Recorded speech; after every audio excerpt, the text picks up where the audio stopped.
উপস্থিত এখানকার নেতৃবৃন্দ, আমার প্রিয় সংগঠন ডিওয়াইএফআই এবং আমার এই সদস্যরা, মূলত আমরা এখানে যারা বসে আছি, আমার এই কথা আমি যা বলবো তা এরা জানে। মূলত যারা আমাদের এই কথা মাইকের আওয়াজ যে মানুষের কাছে পৌঁছেছে, সর্বজন শ্রদ্ধেয় সেই মানুষকে আমাদের সংগঠনের পক্ষ থেকে সংগ্রাম অভিনন্দন। বিষয়টা হচ্ছে আজকের পথসভার মূল উদ্দেশ্য বক্তাদের মুখ থেকে আপনারা শুনেছেন যে ডিওয়াইএফআই সর্বভারতীয় সম্মেলন অনুষ্ঠিত হচ্ছে পশ্চিমবঙ্গে। 11তম সর্বভারতীয় সম্মেলন অনুষ্ঠিত হচ্ছে 12 থেকে 15 মে ইন্ডিয়ান সিটি দর্শনে বিহারের কামারখানা নগর এবং শহীদ মঞ্চ। নদিয়া জেলা সম্মেলন অনুষ্ঠিত হচ্ছে 7 থেকে 18 মে। এই যে আমাদের কনফারেন্স, এই যে আমাদের দীর্ঘ পথ চলা, 1968 সালে ডিওয়াইএফ, তারপরে 1980 সালের ডিওয়াইএফআই, আমাদের উত্তরসূরি বুদ্ধদেব ভট্টাচার্য, দীনেশ মজুমদারের হাত ধরে যে পথ চলা, তারপরে ডিওয়াইএফআই কমরেড হান্নান মোল্লা, মোহাম্মদ সেলিম, আজকে দাঁড়িয়ে তাপস সিনহা, তারপরে দাঁড়িয়ে অভয় মুখার্জি, যারা আমাদের সর্বভারতীয় এই সংগঠনের নেতৃত্ব দিচ্ছেন, যে নেতাদের হাত ধরে ডিওয়াইএফআই এর পথ চলা শুরু হয়েছে, তার সর্বভারতীয় সম্মেলন। আসলে আমাদের দাবি দেওয়ার মতো নিষ্পত্তি হয় না।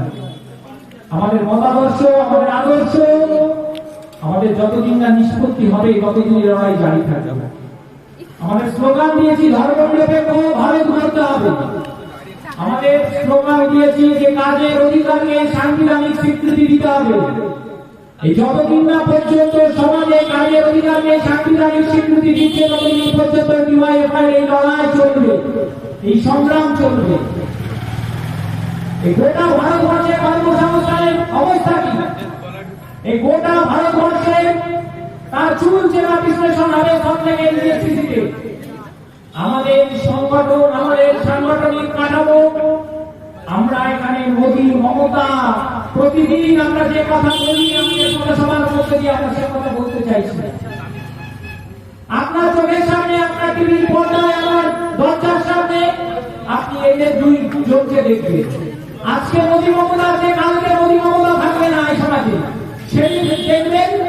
কিন্তু এই আদর্শ, এই ডিওয়াইএফআই এর পতাকা আপনি দেখতে পাবেন, এই আদর্শের ছেলেগুলোকে আপনি দেখতে পাবেন, যে তারা সেদিনও এই বৈদ্যপুরের এই পদ্মার উপরে এই রাস্তা দিয়ে আপনি 40 বছর অতিক্রান্ত করার পরেও দেখবেন এই পদ্মার উপরে এই কাজের অধিকারকে সাংবিধানিক স্বীকৃতি দিতে হবে, সকলে বেকারকে কাজ দিতে হবে। এই লড়াই, স্লোগান আপনার সন্তান দিচ্ছে। আমরা সেই অংশের মানুষের কাছে আমরা আবেদন করতে চাই। সে পরিবার হতে পারে তৃণমূল কংগ্রেসের পরিবার, সে পরিবার হতে পারে বিজেপির পরিবার। আমরা যারা ডিওয়াইএফআই এর কর্মী, আমরা সেই অংশের মানুষের কাছে বলতে চাই যে গোটা ভারতবর্ষের অর্থনৈতিক সংকট, গোটা ভারতবর্ষের পুঁজিবাদী শক্তি কিভাবে বৃদ্ধি পাচ্ছে, আর এই সময়ে কি করে প্রাসঙ্গিক হয়ে উঠছে আরো। আজকে আমরা যেখানে সভা করছি, আজকে যে তারিখে সভা করছি, আজকে মহান দার্শনিক কার্ল মার্ক্সের 205তম জন্ম দিবস। গোটা ভারতবর্ষে কি অবস্থা চলছে? বেকারের হাতে কোনো কাজ নেই। রাজ্যে একটা কর্মসংস্থানের দিশা নেই। পয়সা আছে যার, কাজ আছে তার। আপনি তৃণমূল কংগ্রেস করতে পারেন, আপনি বিজেপি করতে পারেন, কিন্তু আপনি দেখবেন না যে আপনার পরিবারের সন্তানের কাজ আছে। এক কমরেড বলছিল যে লক্ষ্মী ভান্ডার, এই স্বাস্থ্যসাথী সব বলছিল, শুনছিল। রাষ্ট্রের দায়িত্ব শিক্ষা, অন্ন, বস্ত্র, বাসস্থান রাষ্ট্রের দায়িত্ব। এই দায়িত্ব রাষ্ট্রকে নিতে হবে। বামপন্থীদের কথা বলি, আমরা বামপন্থীরা এই কথা বলি। মমতা ব্যানার্জির স্বাস্থ্য সাথী প্রকল্প আজ করেছে, আমরা বলছি রাষ্ট্রকে এই দায়িত্ব নিতে হবে। আমরা ট্যাক্স দিই, এই দেশ, এই সমাজের মানুষ, এই সমাজের মানুষের টাকায় ওই নরেন্দ্র মোদীর বেতন হয়, এই মানুষের টাকায় ওই মমতা ব্যানার্জির বেতন হয়। আমরা এটা বলতে চাই দৃঢ়তার সাথে, আমরা এই কথা বলতে চাই যে শ্রমিক, যে কৃষক, যে ক্ষেত মজুর, যে মাথার ঘাম পায়ে ফেলে তার সন্তানকে পড়াশোনা করাচ্ছে, যে মাথার ঘাম পায়ে ফেলে পর দিন নেই রাত নেই পরিশ্রম করছে, সেই শ্রমিক, সেই শ্রমিকের সন্তান, তার কর্মসংস্থান। আমরা বলছি জাতীয় লক্ষ্মী ভান্ডার কর্মসংস্থানের দিশা, কর্মসংস্থানের যে রূপরেখা আপনাকে অঙ্কন করতে হবে। কিন্তু গোটা ভারতবর্ষ, গোটা রাজ্য আপনি দেখবেন না, আপনি দেখবেন না তার প্রতিচ্ছবি। সুমিতকে এই পাশে গিয়ে করতে বলতো, এই প্রতিচ্ছবি দেখবেন না, ভুলে গেছে। স্কুল সার্ভিস কমিশনের মধ্যে দিয়ে এই পাড়ার মাঠে যে মানুষটা ক্ষেত মজুরি করে ওই গ্রামে, তার সন্তান আর কখনো ভাবে না যে আমি এমএ পাস করেছি, বিএ কমপ্লিট করেছি, আমি ক্ষেত মজুরের সন্তান, আমার কাজ ওইদিকে চলে যা, এই রাষ্ট্র, ওইখানে দাঁড়িয়ে কর, সে ভাবতে পারে না। ওইদিকে দাঁড়িয়ে কর, কারণ এই সমাজ ওইদিকে তাকে আর গিয়ে দাঁড়িয়ে ভাবছে না। কর। সমাজে যে শাসক শ্রেণী, যে শাসক শ্রেণী প্রতিদিন, প্রতি মুহূর্তে গরিব অংশের মানুষকে শোষণ করে, মানুষ তার জীবনের অভিজ্ঞতায় প্রতিনিয়ত বোঝার চেষ্টা করছে, প্রতিনিয়ত বোঝার চেষ্টা করছে। কৃষক যখন তার ফসলের দাম পাচ্ছে না, সে কৃষক যখন তার যন্ত্রণা বুঝতে পারছে, বেকার কেবল কাজ পাচ্ছে না, তখন বুঝতে পারছে আমাদের ডিওয়াইএফআই এর লড়াই, মমতা বন্দ্যোপাধ্যায়, মোদী, আমি তাদের নীতির বিরুদ্ধে লড়াই, কোন ব্যক্তির বিরুদ্ধে লড়াই নয়। আমরা আমাদের স্পষ্ট কথা স্পষ্ট ভাবে বলি বলে আমরা এই সংগঠনটা করি। আমরা স্বপ্ন দেখি, বৈজ্ঞানিক সমাজতন্ত্রের স্বপ্ন দেখি, আমরা স্বপ্ন দেখতে ভালোবাসি। আমরা সেই পতাকা নিয়ে যে পাড়ার ছেলেটা, যেদিন এই গোটা রাজ্যের মানুষের পাশে কেউ ছিল না, যে পাড়ার ছেলেটা এসে ভাই, যে পাড়ার ছেলেটা ডিওয়াইএফআই করত, সেই পাড়ার ছেলেটা এই অসহায় অবস্থায় মানুষ যখন একটা অক্সিজেনের সিলিন্ডারের প্রয়োজন হয়েছিল, তখন ওই ছেলেটাই পাড়ায় ডিওয়াইএফআই এর ছেলেটা, এসএফআই করা ছেলেটা রেড ভলেন্টিয়ার নামকরণ করে তারা মানুষের পাশে দাঁড়িয়েছিল। তার জন্য কোন আলিমুদ্দিনের কোন সিগন্যাল লাগেনি, তার জন্য ডিওয়াইএফআই এর বিদেশ মজুমদার ভবনের কোন সিগন্যাল লাগেনি। এদের শিক্ষা, এদের মতাদর্শ, সেই মতাদর্শের শিক্ষায় মানুষের পাশে থাকার জন্য অঙ্গীকারবদ্ধ। তাই আমরা ডিওয়াইএফআই বলি, সকলের জন্য কাজ, সকলের জন্য শিক্ষা, শিক্ষার্থী কাজের ব্যবস্থা করতে হবে। বেছে বেছে বামপন্থী ঘরের ছেলের জন্য নয়, যে ছেলেটার বাবা জয় শ্রীরাম স্লোগান দিচ্ছে আর যে ছেলেটার বাবা জয় বাংলা স্লোগান দিচ্ছে, সেই পরিবারের সন্তানের কর্মসংস্থানের জন্য ডিওয়াইএফআই এর মীনাক্ষী মুখার্জীরা ওইখানে গিয়ে অ্যারেস্ট হয়। ডিওয়াইএফআই গোটা ভারতবর্ষে লড়াই করছে, ওই কন্যাকুমারিকা থেকে কাশ্মীর, কোচ থেকে কহিমা পর্যন্ত আমাদের এই লড়াই চলছে। এই লড়াই কঠিন লড়াই, এই গোটা সমাজ ব্যবস্থা পাল্টানোর লড়াই চলছে ডিওয়াইএফআই। আমাদের কনফারেন্স সেই অভিমুখে যাবে। আমরা এই 2 বছর, আমরা 3 বছর আমাদের সংগঠনের সদস্য কত বাড়াতে পারলাম, এর বিচার যেমন আমাদের হবে। আমাদের সংগঠনের মধ্যে দিয়ে গণ আন্দোলনকে বিপ্রকাশ বাড়াতে পারলাম, আমরা কত মানুষকে গণ আন্দোলনে যুক্ত করতে পারলাম, আমরা আমাদের আদর্শগত জায়গা থেকে আমরা মানুষকে কতটা বোঝাতে পারলাম। আমাদের চুলচেরা বিশ্লেষণ, আমাদের কোন উপর থেকে কেউ একটা বলে দিল এই নেতা হয়ে গেল, ব্যাপারটা তা নয়। ভারতের গণতান্ত্রিক যুব ফেডারেশন, তার ডেমোক্রেসি আছে, তার ভেতরে গণতন্ত্র আছে।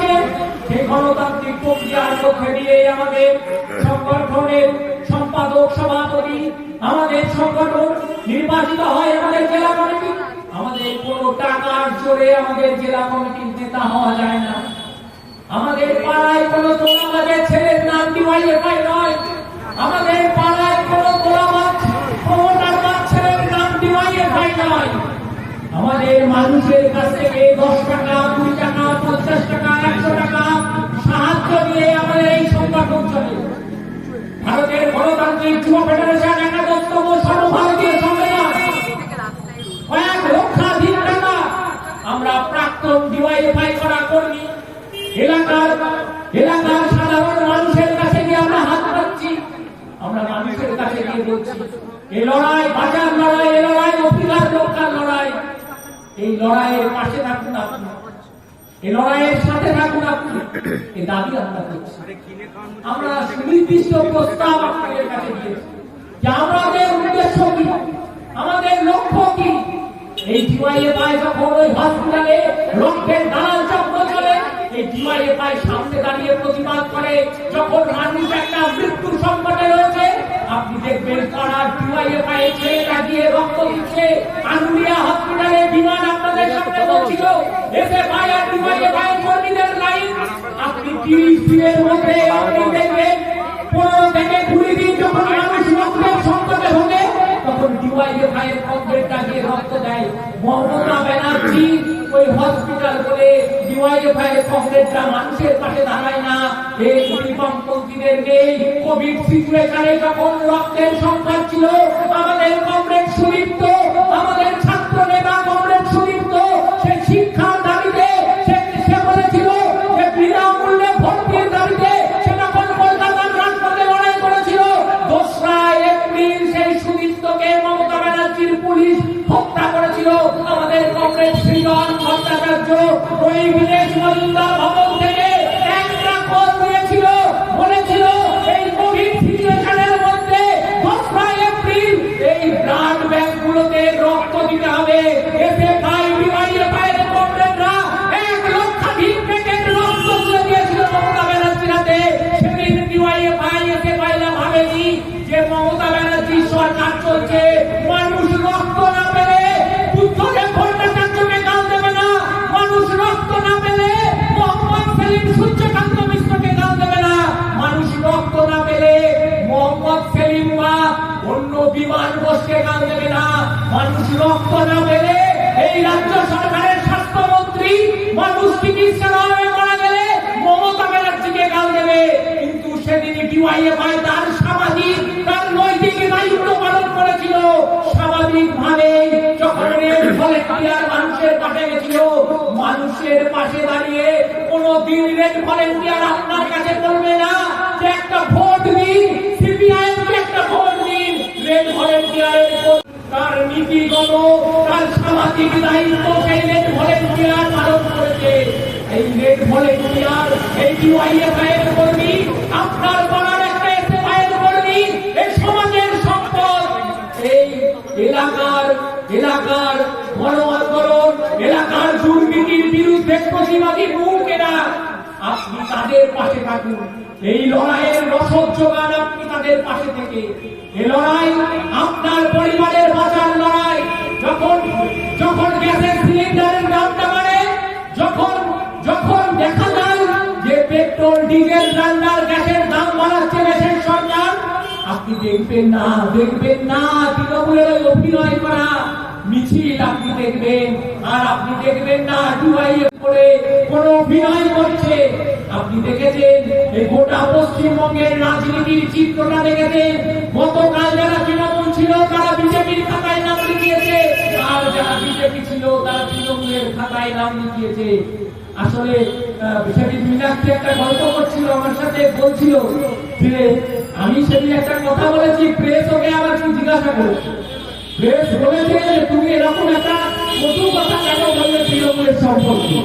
ও গল্প করছিল, একটা সবাই বলার সময় বলছিল যে গরমকালে বড় দড়ি দিয়ে ওই মাঠে ওই বাড়ির কৃষক, বাড়ির ক্ষেত মজুররা গরু ছাগল নাড়িয়ে দেয় যে তোরা খেয়ে দিয়ে আয়, রাতে আবার গোয়ালে নিয়ে আসবে।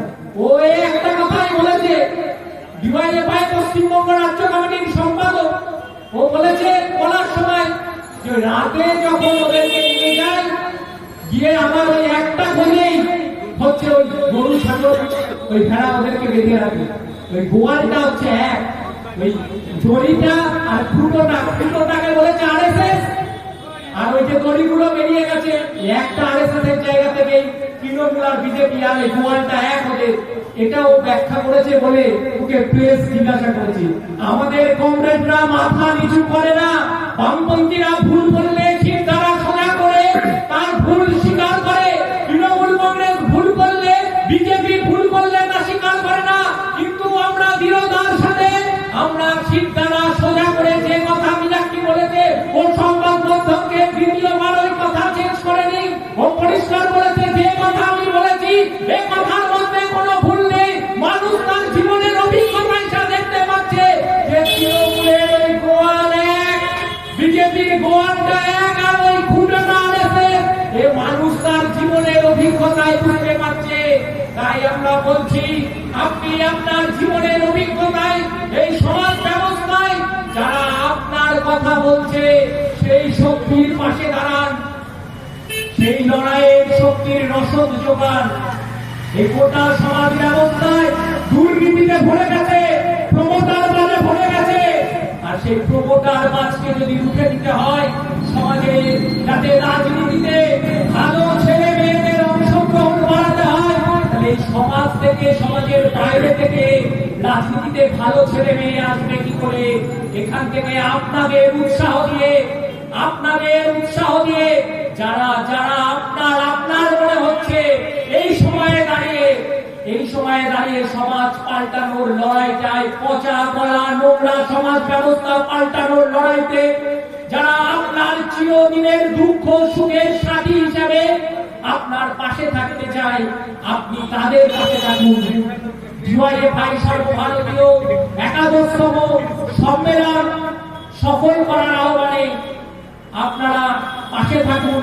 12 তারিখ রানীদাস পরিষদে সীতারাম ইয়েচুরি, প্রকাশ কারাত এবং মীনাক্ষী মুখার্জি সেই সভার বক্তা। 12 তারিখে রানীদাস পরিষদে একটা নতুন যৌবনের উচ্ছ্বাস উপচে পড়বে এই পায়রাডাঙ্গা, এই বৈদ্যপুরের এলাকার মানুষের কাছে। তৃণমূল কংগ্রেস করা, বিজেপি করা সেই পরিবারের কাছে আহ্বান, বেকার যুবকের কাজের দাবির যে লড়াই, সেই লড়াইকে সংহত করুন, পাশে থাকুন। সেই লড়াইয়ে এখানকার ডিওয়াইএফআই এর কমরেডদের সাথে যান। নদিয়া জেলা সম্মেলন 7 এবং 8 মে দেবগ্রামে অনুষ্ঠিত হচ্ছে। আমাদের বক্তা কমরেড মীনাক্ষী মুখার্জি সেদিন ওখানে উপস্থিত থাকবে। আপনারা সেই সভাতে উপস্থিত হন, আপনার সন্তানকে পাঠান। এলাকায় যদি ডিওয়াইএফআই এর ঝান্ডা নিয়ে মিছিল করতে আপনার সন্তানের ভয় থাকে, তাহলে আপনি ক্রমশ যখন বেঁকে শিরটা বেঁকে যাবে, বলবেন আমার ঘরে তো আগুন লাগেনি, আগুন লেগেছে ওর ঘরে। দুর্নীতি হচ্ছে, দুর্নীতি জানছেন, দুর্নীতি বুঝছেন, কিন্তু প্রতিবাদ করছেন না। আগুন একদিন আপনার গায়েও লাগবে। আজকে কিন্তু কোন তৃণমূলের পরিবার, কোন বিজেপির পরিবার ভালো নেই। তারাও বুঝতে পারছে যে গোটা ভারতবর্ষ একদিক থেকে অর্থনৈতিক সংকট, আর একদিক থেকে বেকারত্ব। 45 বছরের সর্বোচ্চ বেকারত্ব,